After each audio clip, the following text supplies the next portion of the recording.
Hello and welcome back to part 2 of our two-part lesson series on helminthic infections. I'm Jackson Stewart, and in this lesson we'll focus more on our anti-helminthic clinical pharmacology and review some high-yield clinical cases to solidify our knowledge that we've obtained in part 1. We're going to do a deep dive into some of the esoteric nuance regarding these antiparasitic drugs. Of course, not everybody needs to know these details, but you and I do, so we can be prepared to be flexible and adapt in strange scenarios for treatment problems. We'll try to be as comprehensive as possible, but remember overall that amongst the antimicrobial agents available worldwide, antiparasitics are definitely the least studied and the fewest in number. Even amongst the tropical disease docs in North America, no one holds a candle to the experience of anyone working in some of these developing countries in terms of experience and anecdote. Anti-helminthic drugs have really only been clinically available since the early 1970s. We had Diethylcarbamazine or DEC called Hetrazan first in 1947, which was important for some filarial diseases, but even Pyrantel Pamoate was only available for human clinical use in the early 1970s. The pattern is initial veterinary use and experience, followed 5 to 10 years later with eventual human deployment. Since there are so few agents, we need to be as familiar with them individually as possible. Remember from our discussion so far, really, most of our anti-helminthic drugs are used for nematode infections. Almost all of our flatworm infections can be treated in some way with Praziquantel, except for one flatworm, Fasciola hepatica the liver fluke, in which Praziquantel is not recommended. This brings us to the first philosophical point we need to discuss about our anti-helminthic drugs. Drug resistance. Is Fasciola hepatica drug resistant? Why do we say that Praziquantel is inactive against Fasciola hepatica? In every reference you check, it will say Praziquantel is not effective. But is this actually true? In every infectious disease, including bacterial infectious diseases, there are some infections that are just more difficult to treat than others. For example, strep throat is an infection that might not require any antibiotics for resolution. So what then is causing clinical cure? In humans, host immunity may be enough to clear some infections without antibiotics. Some infections, however, are not treatable despite maximal antibiotics, including those with a considerable nidus, for example, a large hepatic or brain abscess or endocarditis. Clearly, antibiotics alone are not the reason why patients improve with treatment, but they clearly play a role. Sometimes, however, treatment resistance is conflated to mean antibiotic resistance. We can see how logically this does not naturally follow. It could mean failure of host immunity or source control. The difference between most organisms and parasites is that we can actually test for in vitro drug resistance to these agents, whereas we cannot for parasitic helminths. This leaves us with a problem. When drugs fail to achieve treatment success, drugs can be said to quickly have failed, or a particular agent can be said to be inactive. When you dig deeper, you actually find cases of treatment success with most anti-helminthic agents against most helminths. For example, treatment success has been clearly noted with Praziquantel for Fasciola hepatica.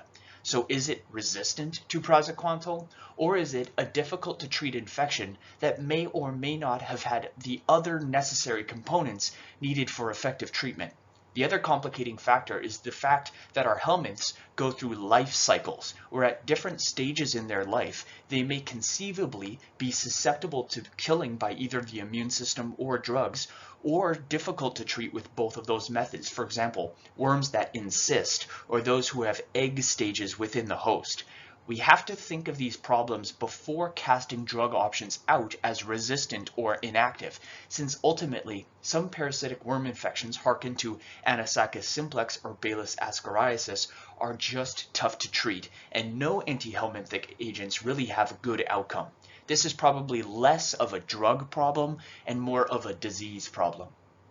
Another important thing to think about is which worm infections will resolve spontaneously over time without any treatment and which will not. Remember that for helminths in which humans are a dead-end host, worm death will occur inevitably given time, with or without drug treatment. The purpose of drug treatment, therefore, in these cases, is to either prevent symptoms, which is uncommon. Patients are rarely caught with a worm until they develop symptoms, but more importantly, attenuate the disease. In cases of Balis ascariasis, treatments often fail and supportive care is emphasized. Notice how the difficult to treat helminthic infections in which drugs are presumed to be inactive or resistant invariably have a problem, either because disease is caused by worm death in the CNS, or if there is a source control problem, i.e. anisakis or fasciola. We should keep this in mind when thinking about drug treatment options in cases where the worm will die inevitably, or in cases where we know we must attempt treatment given that the worm can cause future problems or will live a long life inside the human host. So hopefully the picture is painted that antimicrobial susceptibility for helminth infections is actually more complicated than that with bacterial infectious diseases. I have created a spectrum of activity table for the most important helminths with the available agents based on evidence of either clinical activity being confirmed in green, evidence of routine clinical failure in red, confirmed evidence of activity but skepticism regarding clinical benefit, or objective evidence of comparatively worse outcomes to other agents in yellow, and finally evidence of veterinary efficacy just lacking human data in blue. Squares left gray reflect cases where no data could be found. This is not meant to be exhaustive, but is a decent, blunt tool to get an idea about clinically effective options for several parasites. What you should notice right away is that several agents are actually effective across all helminthic worm groups, i.e. mebendazole and albendazole are effective against multiple nematodes, cestodes, and trematodes, whereas some agents like praziquantel are known to be effective for most flatworms, but just aren't studied or attempted for roundworms. Are we anchoring too much as a profession on this drug is for roundworms and this drug is only for flatworms? As we'll discuss, the mechanisms of action for these drugs are quite broad. We should expect broad spectrum anti-helminthic activity with most of our drugs. Ultimately, we should approach cases thoughtfully instead of being dogmatic about our anti-helminthic drug choice, particularly because in Canada and the US, we don't exactly have access to all options listed. Practically speaking, we need to be able to make a decision at the bedside, and when it comes to selecting an anti-helminthic agent, we want to deliberately select something that has both evidence for clinical efficacy as well as some experience with use, ideally for all parties involved. We can break this down by whether or not we're treating a nematode infection or a flatworm infection. For nematodes, mebendazole or Pyrantel Pamoate are acceptable choices for our pinworms and most of our poor sanitation tetrad other than hookworms. We'd prefer mebendazole over Pyrantel for trichuris infections.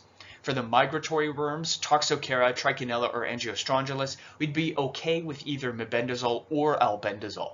For strongyloides, we can use the easily accessible Ivermectin preferentially, but where it gets trickier are the difficult to treat nematodes like hookworms, Balis ascaris, and anisakis, where albendazole may have more evidence for use, but it is difficult to obtain. If possible, albendazole should be used, but I would bridge patients at least with well-dosed mebendazole if needed.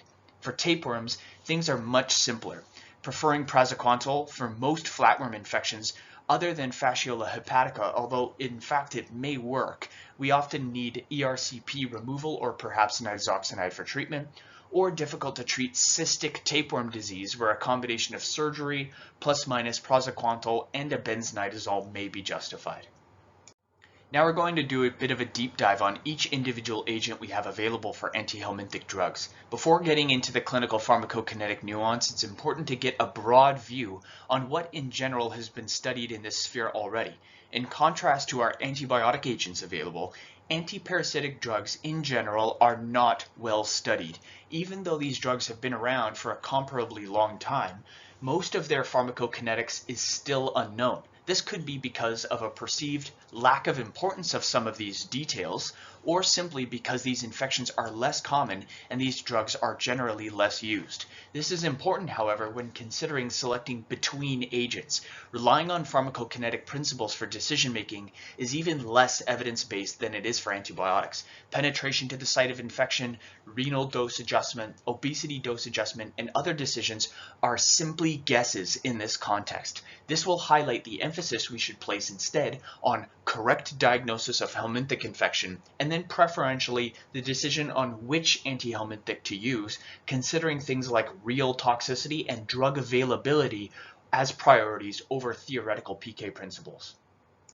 The first anti-helminthic drug ever used was diethylcarbamazine, or DEC, or hetrazan, developed interestingly in 1947 by Dr. Sabaro, who was the same Indian biochemist who identified the function of ATP and also discovered tetracycline and methotrexate. This drug is used primarily for filarial vector-borne nematodes in endemic countries even to this day, and maybe works by immobilizing filariae, increasing their susceptibility to host phagocytosis and the host immune system in general. From a clinical pharmacochemistry and kinetics perspective, we know that the molecule is very small and is given orally with good bioavailability. And although it appears to have a large distribution, probably due to its small size, its protein binding is unknown, so it's unclear how it would enter critical compartments. Given its hydrophilicity, it probably accumulates in renal dysfunction, although this is not proven. Importantly, we've touched on the Mazzotti reaction, an immune reaction to death of filaria in the blood as a result of diethylcarbamazine administration, recognized by Dr. Mazzotti shortly after DEC was released in 1948, where you notice patients with river blindness were getting a syndrome post-treatment of an immune-mediated hypersensitivity reaction immediately or delayed, leading to local pruritus and ocular congestion.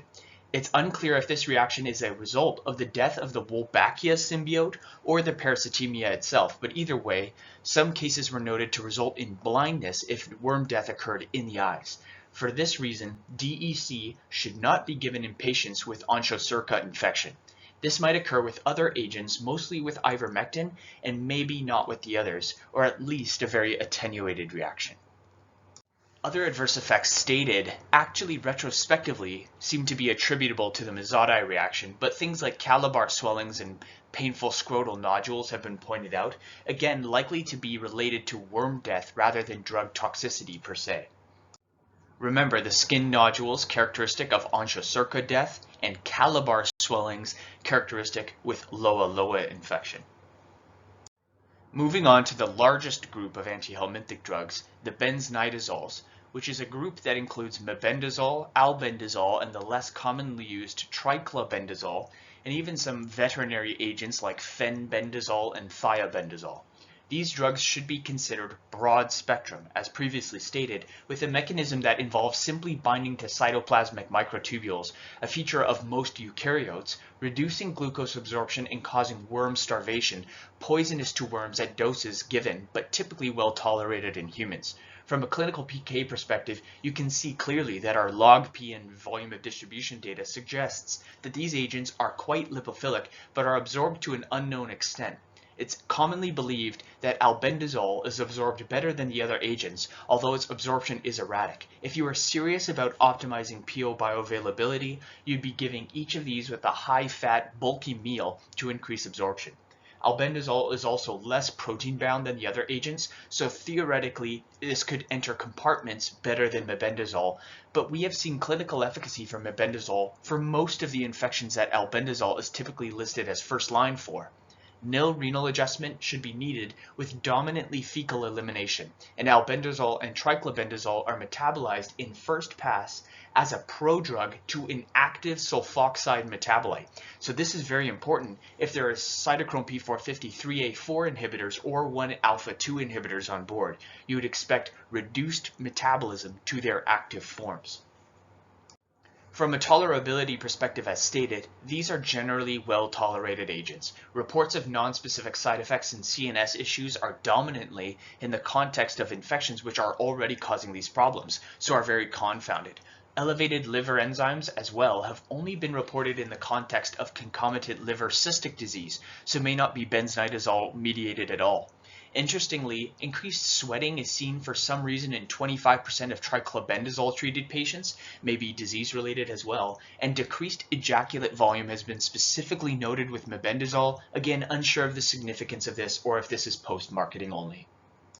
Interestingly, mebendazole very recently has been identified as a candidate for synergistic treatment for prostate and GI cancers, possibly since it can have an effect on microtubule binding and limitation of growth effects. For what it's worth, is this proof of concept that oral mebendazole can reach the prostate? Either way, increased use of antiparasitic agents for pleiotropic effects may increase availability when needed for helminthic infections and maybe contribute to some more study for their clinical pharmacokinetics as well. Pyrantel Pamoate is an over-the-counter available agent for anti-pinworm effect called Combantrin that is also commonly used in veterinary medicine. Pyrantel, the active component, probably acts as a depolarizing neuromuscular blocker and acetylcholinesterase inhibitor, paralyzing GI helminths. Pyrantel is extremely well tolerated. If there are non-specific reactions, they are probably worm death mediated. From a pharmacochemistry perspective, chemistry reports state that it is poorly absorbed, but this is not characterized and in fact is purely theoretical, since to determine PO bioavailability, you must compare the area under the curve to an IV administration, which likely simply hasn't been done. Further, it is eliminated in the urine about 7% as unchanged drug, which by definition infers absorption, being lipophilic, having more biliary elimination. Although there is evidence for more systemic infections in dogs and cats, we should reserve Pyrantel for GI-limited helminthic infections given better and more tested options. Ivermectin is a very important and available anti-helminth that was discovered in Japan derived from natural bacterial toxin production. A semi-synthetic derivative was identified with moxidectin used in veterinary disease, which acts similarly as a non-depolarizing neuromuscular blocker, binding and hyperpolarizing nerve or muscle cells through a glutamate-gated chloride channel. Although it is effective in vivo for several worms, it is favored and predominantly used for Strongyloides stercoralis infection. Importantly, ivermectin, as you will find, many antiparasitic drugs, are inappropriately deployed for infections empirically other than parasites, for example, COVID-19. Repurposing older drugs for new infections is not a bad idea per se, but when there is lack of high-quality clinical outcome data supporting its use, treatment should be discouraged. In fact, although systematic reviews of poor quality observational data suggested a benefit in COVID-19, a systematic review of randomized controlled trials failed to identify any benefit. There is a temptation to knee-jerk deploy antimicrobials just in case they can attenuate illness, but as scientists and clinicians, we should practice with scientific honesty as well as careful judicious application of theory. From a clinical PK perspective, ivermectin has a long half-life, around 12 days for terminal elimination, probably driven by a high lipophilicity. Ivermectin has been stated not to penetrate well across the blood-brain barrier, although this is actually surprising given efficacy for onchocerca infections, which are in the eyes, as well as lipophilicity. This may be a feature of its high protein binding. The long half-life also conveniently allows single-dose administrations. Ivermectin is well tolerated other than causing potential Mazadi reactions with onchocerca, with uncommon and rare post-marketing reports that are confounded by disease progression, i.e. anterior uveitis, which is a feature of onchocerca infection.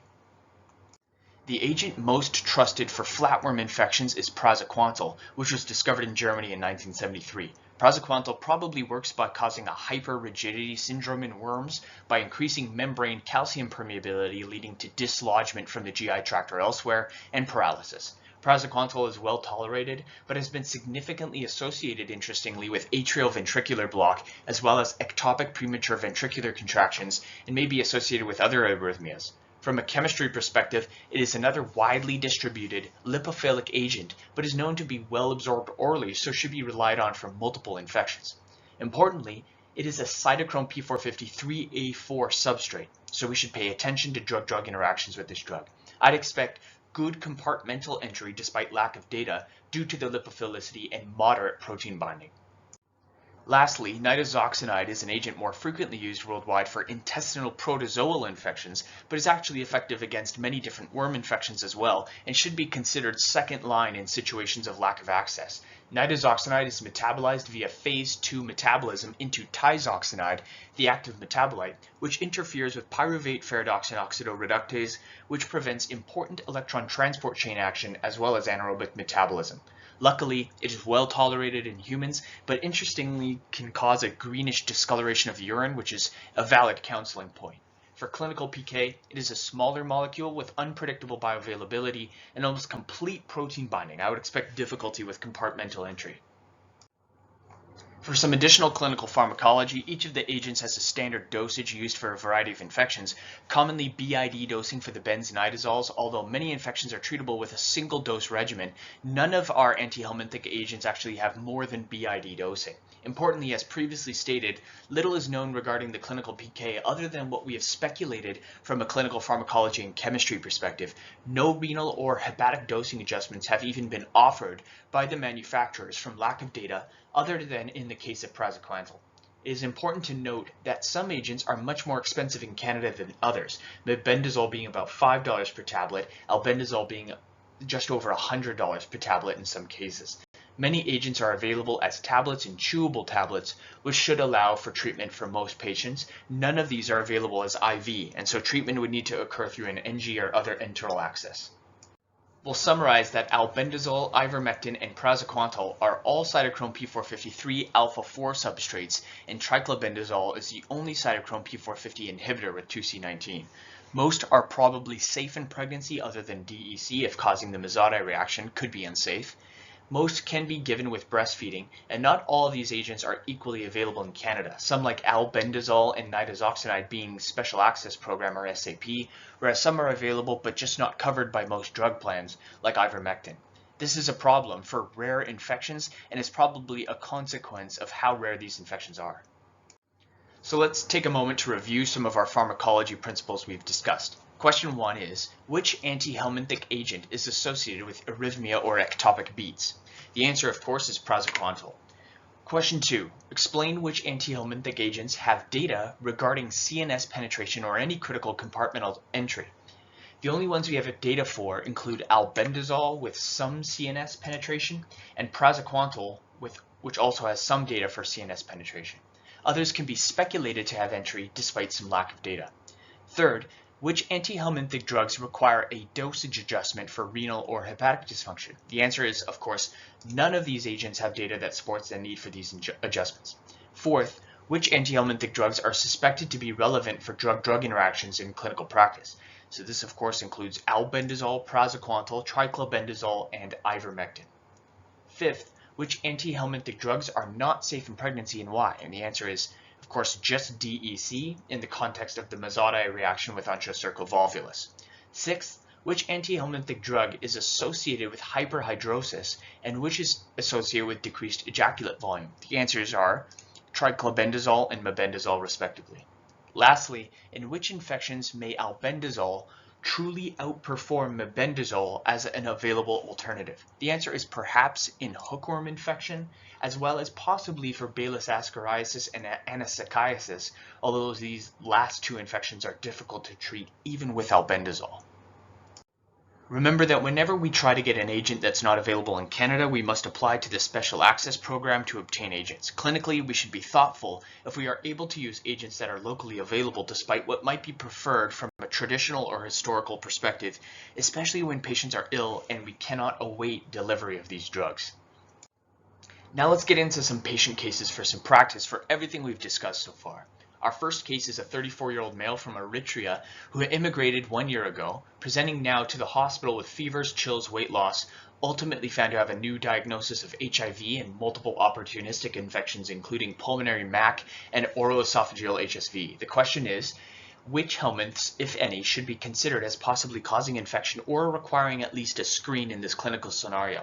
Think about what consequences could occur in this patient if some helminths were left untreated, and which should the patient be at risk of. A good way to systematize the approach should be going through our different groups of worms. We don't have any reason to expect any worms from the ingestion of undercooked meat or animals, so for nematodes, we really are looking for unsanitary tetrad worms, especially strongyloides, which can be checked with serology and a stool O&P. Tapeworms are much less likely, and for trematodes, schistosomes are possible, although the patient has nil syndrome compatible. It may be simple to obtain serology, but could also be caught in the stool O&P. Although the contextual details of the patient's life in Eritrea are very important, Ultimately and practically, focusing too much on smaller details may cause you to inappropriately not order tests when the risk exists. So although we can be overgeneralizing, the point is to be able to recognize when patients are generally at risk and avoid missing an important worm like strongyloides, which can cause life-threatening disease in this immunocompromised patient. Our second case is a 55-year-old hunter from Northwest Territories, shuttled to our hospital with acute meningoencephalitis and a new seizure at home, found to have typical features of meningitis on his lumbar puncture and peripheral eosinophilia. The patient is known to have a dog and they hunt together. So our question is, which helminthic pathogens could be at play in this particular infection? How would we test for and treat all of these infections? Importantly, this patient has eosinophilic meningitis, so we should rule out parasitic causes. There are a few helminths actually, which can cause new seizures and CNS problems, some because of cysts and some because of neural larva migrans. So which ones cause which? Remember that neural larva migrans can be a result of trichinosis, toxocariasis, as well as Baylis ascariasis and angiostrongyloliasis, although angiostrongylus is unlikely given lack of travel to Southeast Asia and snail or slug exposure. Between the three, Trichinella is the most likely given hunted meat exposure, but Toxocara is also possible due to dog exposure. Both can be diagnosed with serology and treated with a Benznidazoles plus minus steroids. Baylis ascaris is less likely given nil reason to believe in raccoon exposure. Neurocysticercosis is also possible from tapeworm disease if there was uninspected pork or beef ingestion. Echinococcus, although there is dog exposure, less commonly causes a CNS neurocysticercosis than the pork tapeworm, but we should also consider this in our differential. Our third case is a 45-year-old female returning traveler from Japan where she lived for 5 years, who reports an unclear history of passage of possibly a worm in the feces years ago while in Japan, which was untreated, now with malaise and on and off abdominal pain, found to have a hemoglobin of 95 and an MCV of 115. So what worms are you thinking of? Although history of residence in Japan puts this patient at risk for multiple helminthic infections, which one can cause a vitamin B12 deficiency anemia most classically, and further, which ones can be noticed to be passed in the stool? This would be most classic for Diphyllobothrium latum, the fish tapeworm, which could be caught by a stool O&P and easily treated with Praziquantel. Less likely, Anisakis could be possible, but does not classically cause a B12 deficiency, which could be incidentally found. And flukes are much less likely since the patient actually noticed they passed a worm in the stool, which is not noticed with the much smaller flukes. However, we might test anyways for things like schistosoma, since there may be asymptomatic carriage in this case. Treatment would be the same for the tapeworm. Our last case is a 56-year-old male admitted with weight loss, fatigue, abdominal pain, or palpable right upper quadrant mass, and found to have metastatic cholangiocarcinoma and bacteremia with Serratia marcescens. So our question is, which worms are associated with cancer and which worms are associated with gram-negative bacteremia? Remember that there are 2 worms associated with cancer. Both of them are flukes.